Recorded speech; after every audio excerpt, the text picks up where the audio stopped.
एक सीमा नाम की औरत अपनी बेटी के साथ धमनपुर नामक गांव में आती है। वह एक घर में जाती है। उस घर की मालिक सीमा, तुम्हारे बारे में मुझे मेरी दोस्त ने बताया कि तुम्हारे पति का इंतकाल हो गया है। उनके इलाज के समय तुमने अपना घर बेच दिया था। यह मुझे मेरी दोस्त ने बताया। इसे अपना ही घर समझना। भाड़ा किराया 1-2 दिन बाद भी दे देना, मगर किराया ज़रूर दे देना। मेरा पति बहुत चिल्लाएगा।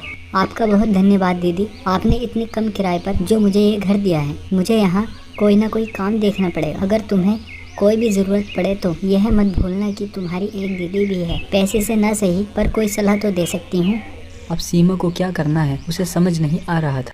वह अपनी बेटी रेशमा के साथ बाजार गई। वहाँ पर मछली के पकोड़ों की खुशबू आने लगती है। पकोड़ों को देखकर रेशमा अपनी माँ से जिद करने लगती है।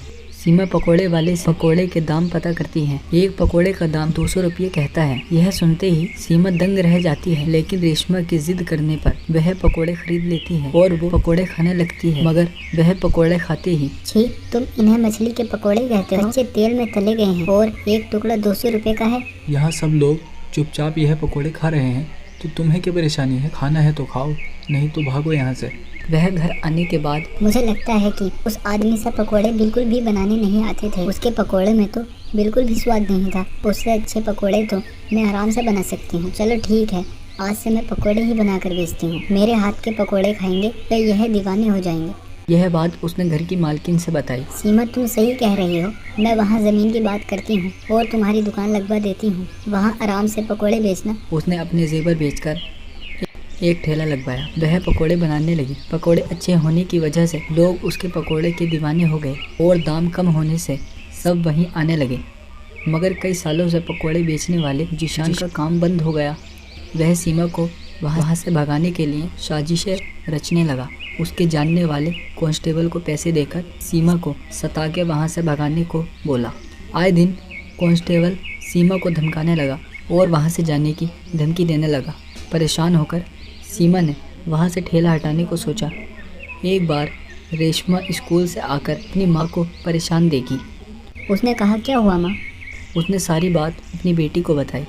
माँ, फिर हम पुलिस वालों को कंप्लेंट कर देते हैं। रक्षा करने वाला ही परेशान करने लगे तो हम किससे मदद लेंगे?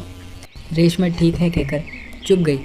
अगले दिन फिर से सीमा की दुकान के पास वह कांस्टेबल आया और बोला, क्यों सीमा, इस दुकान को यहाँ से हटाया नहीं? तुम्हें मुझसे डर नहीं लग रहा है क्या?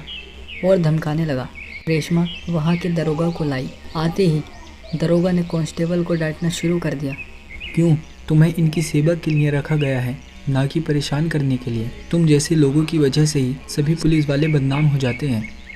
दरोगा ने जिशान को भी कहा, अगर तुमने अब की बार ऐसा कुछ किया तो बचोगे नहीं।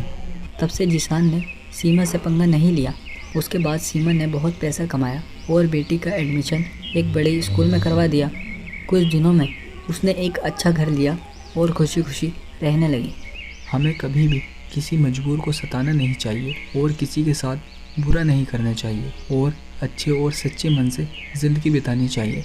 अगर आपको यह कहानी पसंद आई हो तो हमारे चैनल को सब्सक्राइब करें और साथ ही लाइक कमेंट करें।